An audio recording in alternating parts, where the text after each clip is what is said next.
저는 정치인들을 우리의 역할을 너무 과대평가하지는 않아요. 우리는 도구입니다.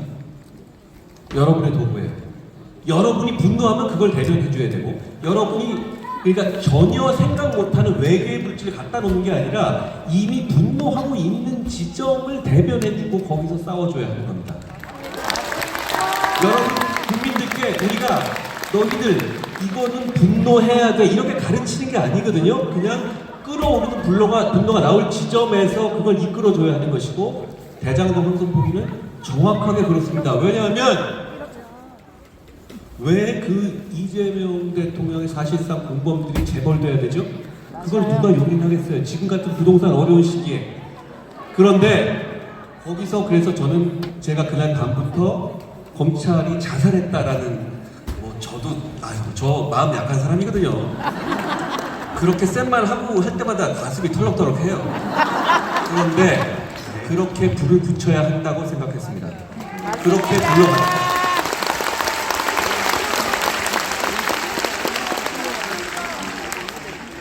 이걸 대장동 특검의 정성호 탄핵까지 갔었어야 합니다. 그런데 문제는 그거죠. 위례 사건 이거 사실상 똑같아요. 등장인물도 같거든요. 그리고 조금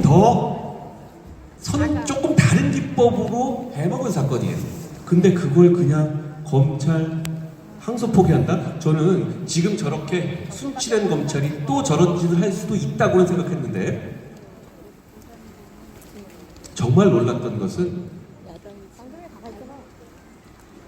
이것에 관한 국민의 분노를 정치권이 제대로 조직하지 못했다는 거예요.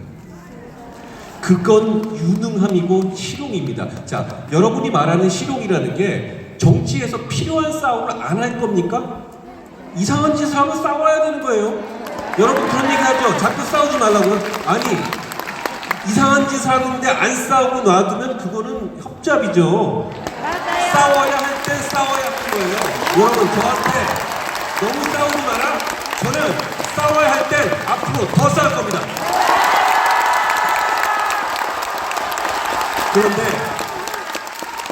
그 지점에 대해서 그걸 타이밍을 넘어가면 아무것도 아니게 돼요. 전 놀랬던 거죠. 아니 위례 항소포기를 이러고 넘어가?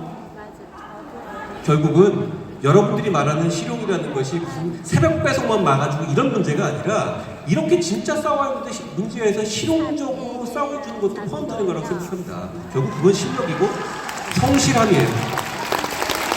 밤 12시가 돼도 이슈가 나오고 싸워야 되는 거고요. 그리고 무슨 일이 있어도 주말이 돼도 모여야 할 땐 모여야 하는 겁니다. 제가 그때 여러 가지 비판을 많이 했잖아요. 그냥 어쨌든 국가대표로서 협정하는 거니까 너무 욕하기는 어려워도, 그래도 저는 이렇게 3,500억 불 실링을 처음 시작을 이렇게 가봐놓은 이상은 첫 단추가 잘못되었기 때문에 우리를 모두 대단히 고통스럽게 할 거라고 말씀드린 바 있어요. 그러면 그때 유능함이라는 것은 절차적으로 해둘 것은 해두는 겁니다. 그때 여기 우재준 의원도 와 계시지만 우재준, 유재화, 박상수 등등 우리 김혜란 이런 분들이 정보공개 청구를 했어요. 그게 근데 꼭 받아들여지지 않을 가능성이 있지만, 그렇지만 그래도 그걸 해놨을 때 우리가 지금부터 얘기할 거리가 있는 겁니다. 그리고 그때 안 했으면 지금은 못해요.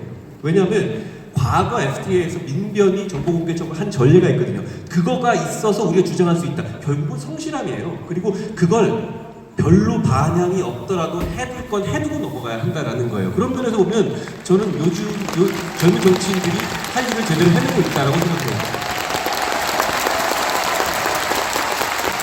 박수가 너무 많아서. 박수가 많으니까 제가 여기 계신 우재준 의원님과 함께 저희가 직접 원고가 돼서 소송한 거거든요. 직접 정보공개 청구를 하고 거부를 받아서 그 거부 처분에 대해서 이제 행정소송을 하고 있는 건데, 저희 그때 고민은 그거였습니다. 이제 이게 관세 협상이 이루어지고 있는데, 그 당시에 처음 1차 협상이 타결됐다고 이제 7월달에, 작년 7월달에 대대적으로 발표를 하고 11월이 되기까지 깜깜이었어요. 어떤 일이 벌어지는지 알 수가 없는데, 알지를 못하면 비판할 수도 없지 않겠습니까?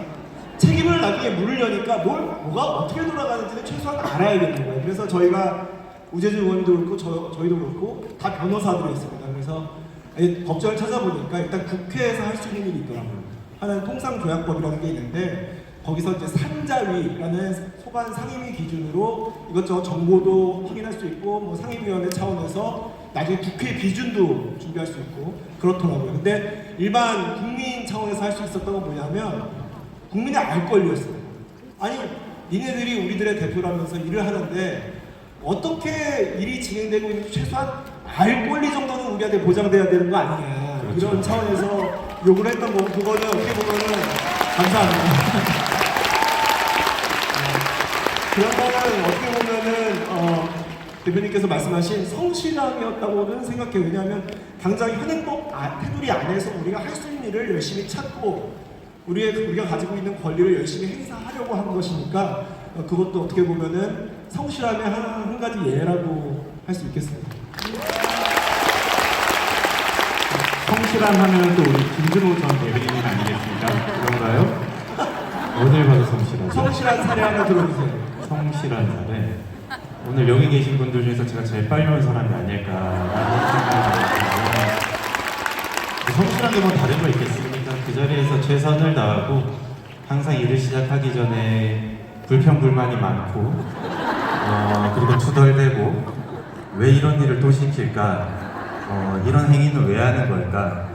이런 고민을 항상 많이 하지만 그럼에도 불구하고 여기 계신 여러분들이 모두가 행복해질 수 있고 대한민국이 조금이나마 더 좋은 방향으로 갈 수 있으면은 나의 이 불평불만 같은 것들은 아무것도 아니다. 집에 가서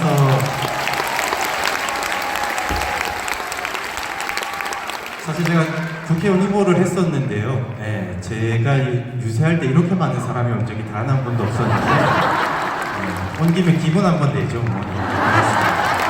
어쨌든 성실감이라고 하는 것은 그런 거 아니겠습니까? 그러니까 사실 우리가 힘든 일들이 많고 하기 싫은 일들이 많지만 그거를 꿋꿋이 해나가는 여기 계신 모든 분들이 다들 성실하지 않나 그런 생각을 하고 싶습니다. 그렇기 때문에 말이 길어졌네요. 어쨌든 그렇습니다. 공정한 정치가 좋은 정치죠. 아까 제가 처음에 얘기할 때 좋은 정치가 벙벙한 개념이라고 했잖아요. 결국은 강론이에요. 좋은 정치가 헌법과 사실과 상식에 입각한 정치라고 했는데 그것만 가지고는 좀 너무 벙벙하죠. 결국은 대안을 내는 정치입니다. 성실한 정치고 답을 찾는 정치예요. 예를 들어서 우리가 지금 더 일해야 됩니다. 100년까지 살게 됐잖아요. 그러니까 60살까지만 일해서는 절대 살 수가 없어요. 그건 우리가 모두 동의하잖아요. 그런데 민주당과 민노총에서 내는 안은 60이라는 정년을 65로 바꾸겠다는 안입니다. 그런데 문제는 성실함과 실력과 실력이 뭐가 필요하냐면 저는 이게 더 일해야 되는 건 맞지만 이 방식은 젊은 세대와 우리 모두에게 부담을 줄 거라고 생각해요. 그러니까 근데 문제는 여기서 우리 다른 쪽에서는 그럼 그거를 이게 아니다라고 반대를 하게 되면 이건 무조건 집니다. 왜냐하면 어차피 더 일해야 하거든요. 그 대신에 이거보다 더 좋은 방안이 뭔지를 대안으로 낼 수 있어야 하거든요. 그런 준비가 저는 필요하다고 생각해요. 그래서 제가 전에 냈던 것이 결국은 퇴직 후 재고용 방식의 정년 연장이거든요. 그러니까 그런 방식을 찾아내서 제시하는 것이 저는 꼭 필요하다고 생각해요. 그러니까 그냥 우리가 상식과 헌법과 사실에 맞게 오니까 이건 아니야. 우린 이거 반대. 이래서는 이길 수가 없어요. 더 나아가서 그러면 우리의 기준에 맞는 대안은 뭔지를 강론으로 제시해야 합니다. 그게 좋은 정치라고 저는 생각합니다. 너무 좋은 말씀 잘 들었는데요. 저희가